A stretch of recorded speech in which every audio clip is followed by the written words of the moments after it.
In this episode, I had the unique opportunity to interview the Vice President of the Law Society of England and Wales, Brett Dixon. I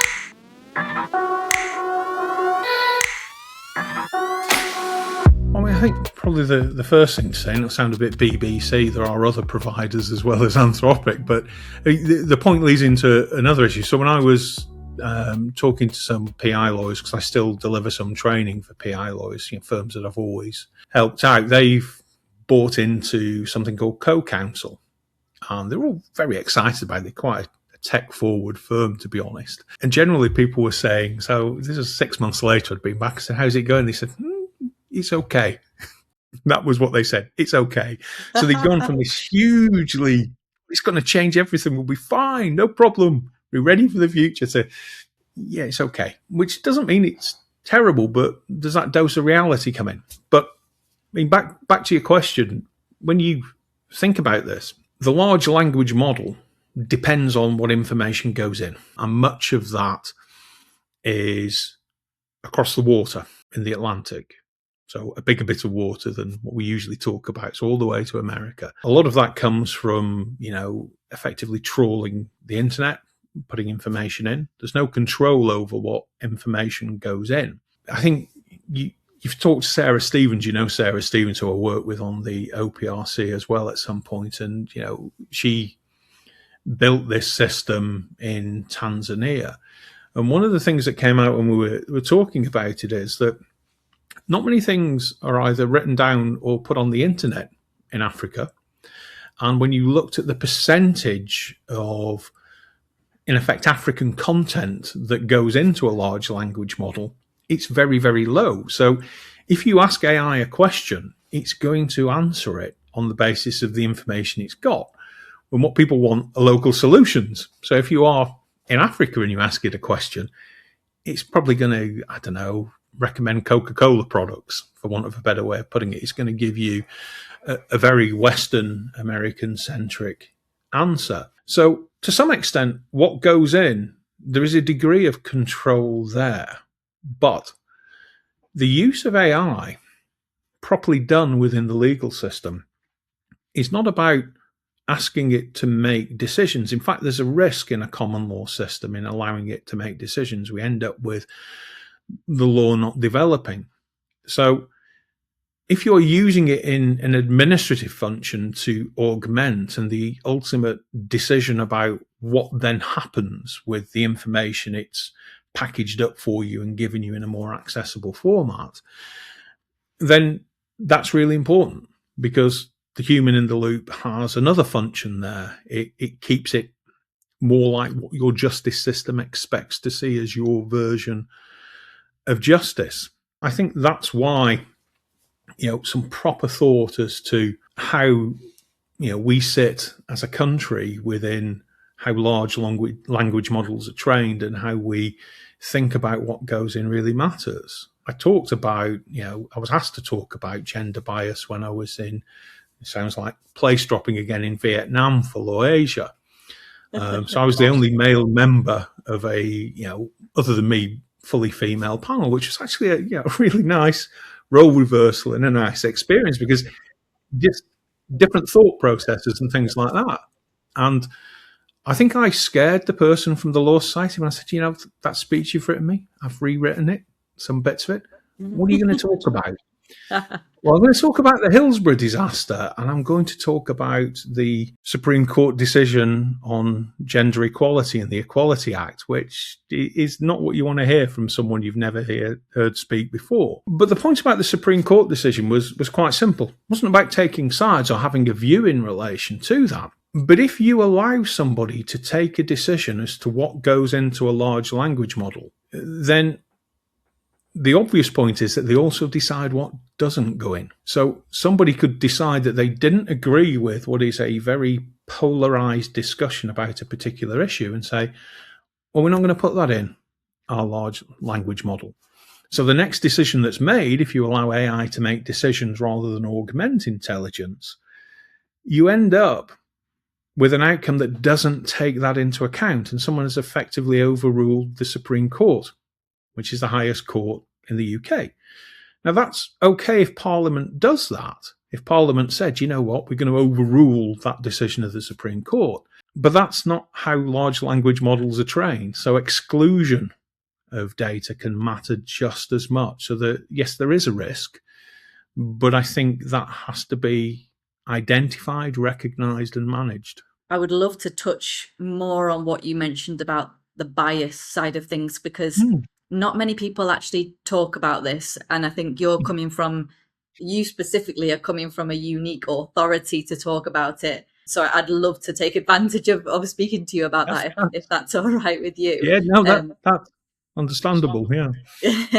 Firstly, I'll just explain the Hillsborough reference, and this is the other danger. So if you go back to what we talked about earlier about how AI broadly works, that it's probabilities based upon all this data that it's got, what it aims for effectively is the middle of the bell curve. So the reason I talked about the Hillsborough disaster was that that was a seminal moment in personal injury, because the court decided that secondary victims should be recognised, seen, and also have access to help in rebuilding their shattered life, to the compensation that leads to that. And that was such an intuitive leap. And if an AI had been asked to decide that case, it would have headed for the middle of the bell curve, and that wouldn't have been a probable outcome whatsoever. So it isn't just a question of potential bias in data that goes in. It's about what's done with the data. So at each of the different points along the path to a decision being made, what you put in, how does it figure out the outcome, to what do you do with it, how do you check it and make sure it actually represents either the moving forward of society through the common law or what is the outcome that society would expect at the time, all really, really matter. And the bias is potentially ingrained in it, because if you hand over the ability to make decisions to something that just works on probability based on a data set you've given it, then that data set really matters. So, I mean, there's a pretty good example of Amazon in 2018 using AI as a recruitment tool. And when you went through it, it sounds like a great idea, doesn't it? I mean, unless you're the person who's having to talk to the AI to try and get a job, which I imagine is relatively soul destroying. But because it'd been fed on a data set that was broadly male based, in other words, that was traditionally how they'd hired in this data set that was given, nobody realized at first, but what it was doing was actually marking down female applicants. Women weren't getting roles, and someone said, hang on a minute, this output here, why is it like this? And when they looked at it, it was because it was making assumptions based upon the data set that it had been given. So that's a really powerful example of that, garbage in problem. If it doesn't reflect society at the moment that society's in, then it will continue to perpetuate problems that were there. It's that classic one, you should learn from history as opposed to repeat the mistakes of it. And that's the danger in bias. Each week, I take what I'm hearing in conversations with legal leaders. I analyse the market and track emerging trends in this AI era. In my newsletter called The Future Lawyer, Market Intel for the AI Era, I'm focused on what AI is exposing, the opportunities, the blind spots, and the shifts shaping the next 5 years. This is how you see the chessboard before everyone else does. What do you think the outcome would have been for the Hillsborough case? I don't think we would have had a secondary victims law. I think it would have decided the most likely or probable outcome based upon a series of earlier decisions that the court said were misunderstandings of the core principles and negligence. I don't think it would have been, in a way, brave enough to do that, which sometimes it takes someone who's made an intuitive leap, or sometimes it's just bloody minded to say, no, this is how it should work. And that's how the common law develops, because the common law is a reflection of society at the time. So that by the time someone came to make a decision post Hillsborough, their view was very different from judges who perhaps sat on similar type cases, 50, 100, however many more years before. And if we lose that ability to be flexible and develop, then we lose one of the things that is most attractive about our jurisdiction to other jurisdictions in the world, back to us being the mother of common law and having this reputation as being flexible in how the courts approach newer technologies, newer types of dispute and things like that. So there is a ruthlessly commercial streak to ensuring that our common law system both works and is seen to work properly, rather than it being handed over to some kind of version of black box justice where you stick it in and it tells you a 1 or a 0, win or lose, and that's it. You've got nothing to do after that. And when you start to think about losing that thread, for example, in negligence, of it being so context specific and being able to be malleable and workable for a variety of different problems, you start to think, actually, that's really something worth defending, worth keeping, that flexibility, that ability to problem solve for an individual, because that's what most clients want. They don't come to you saying, actually, I've got a claim for negligence and a claim under the Occupiers Liability Act 1957. They say, I've got a problem. What can I do about it? And, to some extent, the law should be flexible in helping with that. In this episode, I'm talking with William Findlay, Head of Legal Regulatory at Revolut. He leads the group regulatory team within the legal department. What about, are you concerned about, or do you have any concerns about new recruits coming in and maybe using AI in a way that's not, in line with your policies or anything like that? Or is that even a factor? I don't think obviously it's something to look at, but I think it doesn't add any new fundamental considerations or assessments. You're still wanting to know, is the person capable on the job? Using AI to do something doesn't mean you're not capable if you can't do it without AI. It's a question of how you use it and whether you're using it appropriately. I can't think of a specific analogy off the top of my head. Perhaps it's just copy and pasting off Wikipedia, but there's instances of that type of behavior that wouldn't have been appropriate previously as well. I think it's a different way of doing things, something new to think about. Perhaps it's a bit less detectable. Let's take an example. Someone's using AI to help them reach a legal conclusion and express it in a very clear and succinct way. If they've done that and the conclusion's correct, excellent, well done, happy with that. If they've done that and they haven't actually checked the conclusion, which absolutely at the moment is something you should be doing with AI, that's on you, in the same way that it's on you if you'd written out that conclusion word by word yourself. I don't think it changes a huge amount in that respect. The thing which I've actually found most difficult in that space is not advice from legal. It's more having conversations with people outside of legal about what the advice is. On more than one occasion, we've had conversations with people who are adamant that something which is white is in fact black. And it's transpired that the reason they are so adamant is because they had put something through an AI platform, which had given them an incorrect result. Yeah, it's, somebody said it's kind of like the Wild West, and it kind of is out there. It's a bit of a free-for-all. People are using it for all sorts of different things, and then people who aren't aware of it or how to use it responsibly are thinking that everything it says is completely accurate. And we've seen cases and all sorts. It's just crazy, isn't it? I think obviously you've got, when looking at tools at a platform level, you've just got some relatively basic foundational questions. So the types of things we were talking about before, it effectively boils down to what data are we sharing with this model, and is that appropriate, and are we comfortable with the protections in place? There's a number of different considerations you might want to go into there. So if you're, again, they're commercial, so I'll stay away from that. But if you're sharing a lot of information with a model, then that's something that you want to consider.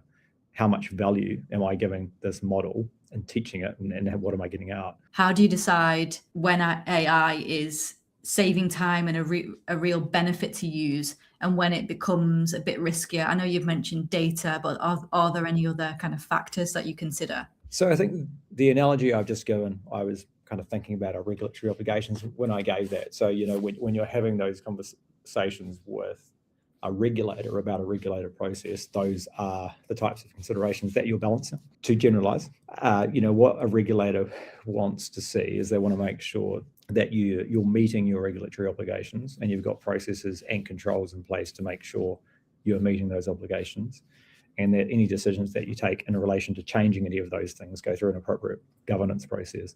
So if you apply that assessment to AI tools, you can justify the use of those tools based on those metrics, and the way that I described before, error rate versus error rate. But of course, it's never that simple. So it is about looking at the circumstances of exactly what's going on. Like, what are the specific pieces of process that you're looking at? What's going to happen if something goes wrong with one of those processes? What's the newspaper headline test? If this goes wrong, what's it going to look like? Yeah, there's no one size that fits all, basically. In this episode, I'm interviewing James Smither, Global Head of Risk Management at Freshfields. So, James, AI, obviously a massive topic and becoming more embedded into pretty much every business out there. From a risk perspective, what do you think are the types of risks that you're starting to see that didn't necessarily exist before that are keeping people up at night? Yeah, I mean, it's a great question, and you can really answer that across a full spectrum. So obviously at the extreme end of the spectrum is the kind of doomsday scenario where AI, leads to the extinction of humankind in some way or another. I might park that one because that's probably outside of the scope of legal services risk management teams to manage. But then, sort of dialing back from that, we have a kind of decreasingly small sort of target surface and potential impact area. And I think, it's really interesting to explore the kind of range of risks associated with it. But at the far end, let's say, we can point to all the different kinds of mistakes that I think are becoming increasingly familiar, as you say, Holly, as AI usage is becoming increasingly familiar. So all the trip ups that can happen, the slips and falls, if you like, around AI usage. So hallucinations being the most obvious one. And we're really starting to see that manifest in both solicitors and sort of case law contexts where lawyers are being identified as having provided erroneous citations or inaccurate statements. I definitely agree with everything that you've said, and I do think that we're going through a time of where people are, or I'll say juniors are it's almost looking like they're potentially going to be like de-skilled if we continue on this path, because AI is doing a lot of the work, and so many law firms particularly are bringing in so many tools that are just helping.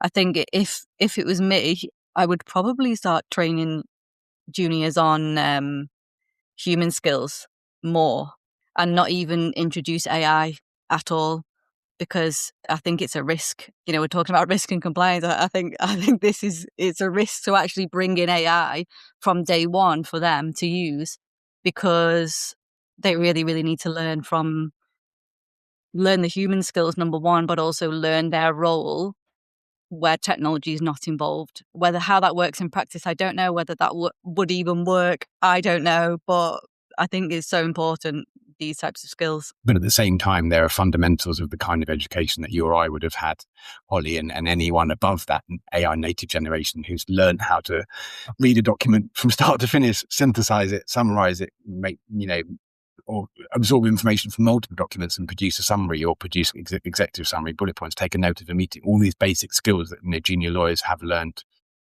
since the year dot. Really, that AI native generation will never have had to do that. They'll always have been able to rely on tools to do that. So in the absence of that skill set, will they have the ability to question the tools that are doing that for them and to spot mistakes that are being made in the execution of those tasks by those machines? So there's a really interesting disconnect there between the instinctive use of AI and the skepticism of not having grown up with AI and what that means. But I'd love to get your perspectives. And I know you've mentioned a few points there, but from a risk perspective, what do you think about training staff generally on AI? I know you said, it's good to be curious, it's good to test things, and perhaps from a risk perspective, it's good to allow people to experiment, because otherwise, if you don't, then they might start doing it themselves anyway, and then you can't control how that turns out, and it might, breach compliance regulations potentially. So yeah, I'd love to get your perspectives on that, apart from the things that you've mentioned about curiosity and experimentation, what you think about generally training staff on AI. Your question has given much of the answer I would look to give there, but I do think it's interesting. I kind of perhaps naively assume that everyone would be more or less moving at the same pace here and that we'd all be experimenting at the same time. But I'm actually surprised when I talk to some peers in the industry how slowly some legal services organizations are moving. So I know there are still law firms out there that have essentially switched off, a lot of these tools for most users and said, no AI in client-facing work, for example, or no AI at all on firm devices, and that shows a much wider spectrum than perhaps I expected. I kind of thought we'd all be in the same place, which is this is here, and we have to move with the times, and we have to use it. So the conservatism is there, and I'll be interested to see if that translates into your reference to that poll into them struggling to get some of the talent that's anxious and keen to use the most cutting-edge technology. I suspect that line won't hold for very long, but we'll see. But then in the firms that are kind of in, use mode and experiment mode and, optimize mode, I think training is absolutely critical, because I think you're right. If we don't make these tools available in a safe kind of sandbox type of environment where we know that the data is held on premises and that, use cases for client facing work are safely contained, there is always the risk, of course, that people will try and achieve these efficiencies anyway. And instead of using their firm device, they'll pull out their personal device and try and achieve the same efficiency result. It's an industry driven by deadlines, by time, by pressure, by often trying to do multiple things at once and achieve as much efficiency as possible. So human nature suggests people will always try and find, if not shortcuts, then at least efficiencies to do that. I don't know if you saw that case, that case against OpenAI. I laughed because it's slightly ridiculous. I think it was like an insurance company is suing OpenAI. I think it's like $10 million for basically a woman sued them and she used AI as a lawyer.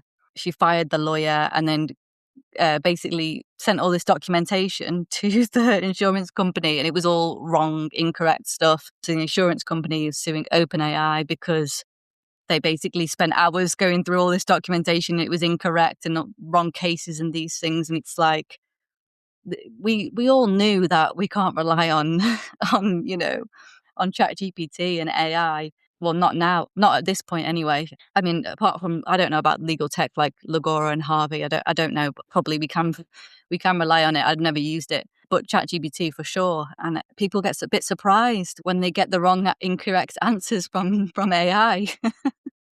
Yeah, I mean, people shouldn't be, right? Because we've all used it in our personal lives and seen it make mistakes there. I mean, I used the example, I wanted to go and see a movie on a Friday. I had off from work and I asked it to give me some central London cinema listings. I confidently walked up to the cinema expecting to see the film I wanted to see on at the time that AI told me it would be on, and it absolutely wasn't. So there was a hallucination right there. And if you can get something that feels that basic, that's just based off, reading the cinema's website and playing it back to me when the cinema times are, then you can bet your bottom dollar it's going to get more complicated stuff involving synthesizing lots and lots of case law and providing a recommended course of action on a litigation matter, for example, wrong. So that skepticism needs to be there, and anyone who doesn't recognize the potential for mistakes, frankly, at this stage hasn't been following the story. But to go back to your original point, I think there is an interesting challenge here for our industry, that it is democratizing access to legal expertise, that you can take any tool, including the most basic and open source ones, and say, do I have a case to sue this person or this company or this counterparty? And not only will you be told, yes, potentially you do by that tool, it will then offer to draft you, the letter and the claim, and you can send it at almost zero cost. Whereas previously there was, of course, barriers to entry to doing that, like having to instruct a solicitor and having a conversation with them about whether you really did have a case and whether the case had merit, and how much it might cost and how long it might take for you to get to a point of issuing your claim. And now that's all happening at the speed of light with really no downside for the individual claimant. So all this kind of plaintiff via AI action is going to be a reality for years to come, and that's why I suspect there'll be efforts by the industry or other sectors that are likely to be recipients of these kind of claims more often than not to do something about that, because that potentially, as you say, the sort of admin cost of having to send that stuff off or take it on face merits and deal with it is going to become unbearable, and it won't be machines doing all of that. Again, there's probably a machine answer to that machine question in some cases, but there has to be a human element in all of that as well, and that can become unmanageable pretty quickly. So it's another kind of unintended consequence of this new capability, is this sort of potential explosion in sort of amateur litigation, if I can put it that way. And that, yeah, these kind of things need to be considered. And some of those cases will have merit, of course, but a lot of it will involve a lot of effort to not much benefit for anyone there.